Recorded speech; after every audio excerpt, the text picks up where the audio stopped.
Hey everyone, and welcome back to the channel. In this week's video we explore the remains of a remarkable site that has witnessed centuries of change, from its construction in the 13th century to its eventual decline and transformation into the evocative landmark that we explore today. Standing on high ground over the Essex marshes and overlooking the Thames Estuary, the castle has had its fair share of interesting royal owners and visitors, including the notorious highwayman Dick Turpin, who is rumoured to have hidden his stolen goods within the castle's secret chambers.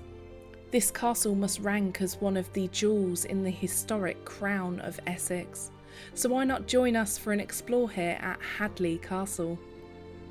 Going back to 1215, King John would give land at Hadleigh Castle to Hubert de Burgh, one of his most trusted advisors and custodians, of both Windsor and Dover Castle.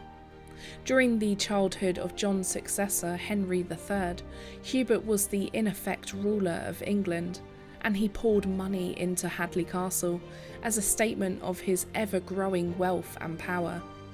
Hubert was a powerful baron at the time and would later fall from royal favour in 1239, where he was imprisoned and forced to surrender all of his lands, including Hadleigh Castle, to the crown.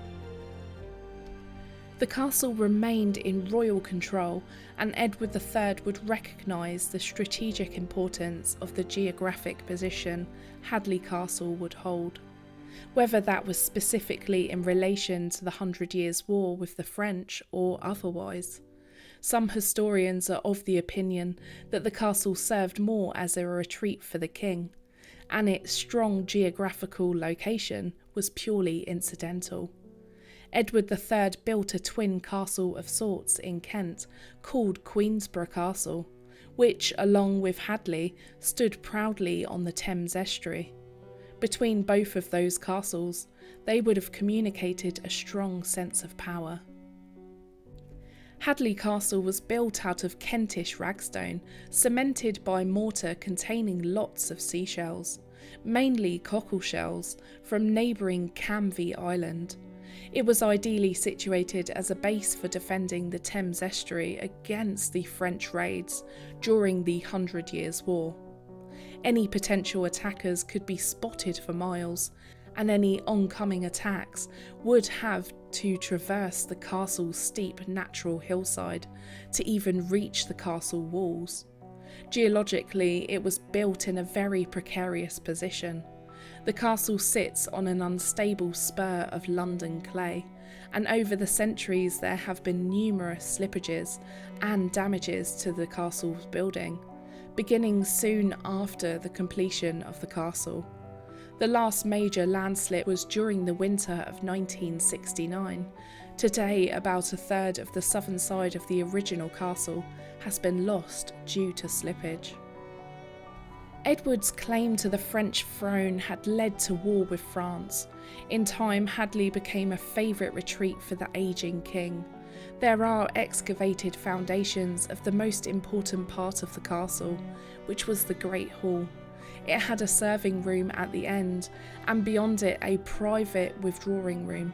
These indicate the expansion of what was solely a defensive fortification into a more homely abode, with space to dine, entertain guests, and retreat into an isolated space at the end of a long day. These additions date between 1360 to 1370, when the castle saw a major rebuilding and expansion, which incorporated all of these added features. It is said that he had spent a fortune, some £2,200, on repairs and building works. Edward III commissioned new royal lodgings and rebuilt the eastern side of the castle in its entirety. A drawbridge and a chapel were also added by the king, as well as the iconic twin drum towers that are standing in front of us today. These towers were forever immortalised in 1814, thanks to the famous artist John Constable in his painting of Hadleigh Castle.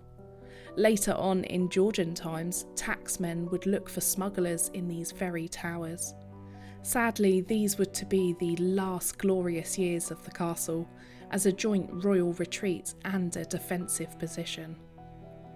It was later gifted to Queen Eleanor, the wife of Edward I and daughter-in-law of Henry I. Some improvements were made at the castle, but it appeared at this stage that only the mill, which was the lifeblood of the estate, was properly maintained.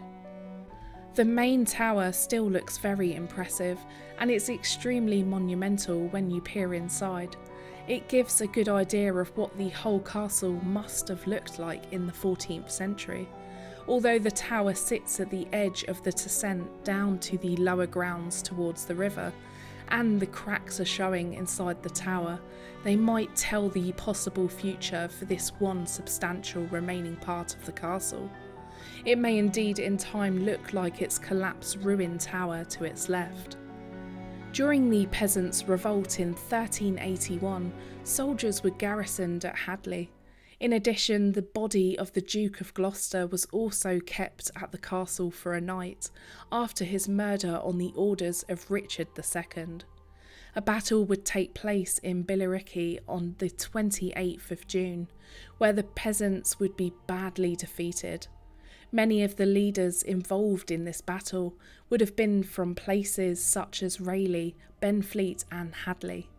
Hadleigh became one of Edward's favourite residences, but his successors did not share his enthusiasm for the castle. The castle was to remain a crown castle for another 200 years, but over time it became custom for the king to grant a life tenancy to its current occupant. In later years, it became traditional for the castle to pass to the king's consort as part of her wedding dowry. In this fashion, the castle passed through the hands of three of Henry VIII's wives: Catherine of Aragon, Anne of Cleves and Catherine Parr, but there is no actual evidence of any of them living or visiting the castle. By 1551, the castle was more than likely in a complete state of decay. The steep slopes that we see around us, which had once been a fantastic defensive point to the castle, would also become its downfall. The slopes are unstable and the castle, like mentioned earlier, was damaged and is still damaged by landslipping. It was sold off to tyrant Lord Richard Rich in 1551, who would then sell it off as building materials. Lord Rich directly benefited from buying and selling of the crowned lands after the dissolution of the monasteries by Henry VIII in 1536. Having brought several former monastic and clerical buildings in order to loot and sell all of its worth before selling the lands on for profits. As such, the story of Hadleigh Castle ends, like many buildings in our history, being passed through Henry VIII and Lord Richard Rich in ruins. William Booth eventually bought Hadleigh Castle on behalf of the Salvation Army in the 20th century, and it is now owned and managed by English Heritage and free to visitors to explore. During the 18th century, Dick Turpin and his highwaymen are rumoured to have used Hadleigh Castle as a hideout after one of their risky robberies. According to local law, Turpin and his famous Essex gang of highwaymen hid their ill-gotten gains in secret chambers within the castle's ruins. They would have accessed the castle by river and would use lights and strange noises to scare away the locals, before Turpin made his ill-fated ride to York on Black Bess, where he was hanged. Turpin became a legend after his execution in 1739. His story was then romanticised in ballads, theatre, film and television, and he became Britain's most known highwayman. But it wasn't only a hangout for highwaymen, but also for ghosts too, said to linger the ruins even in broad daylight. The main protagonists being the White Lady, who is said to have hit a milkmaid over the head with a bucket, almost breaking her neck. However, the most gruesome of all of the apparitions said to haunt the ruins is the Black Shuck, a large black dog with red eyes, which is seen stalking around the grounds by a group of Essex school children playing in the castle as recently as 1980. The Black Shuck is a folklore legend that is said to roam the countryside and coastline of Essex and other parts of East Anglia.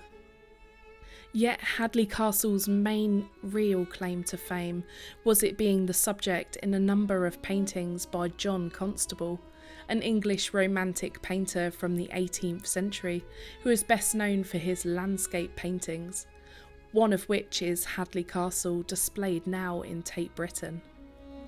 Today the castle stands as a touching reminder of its illustrious past.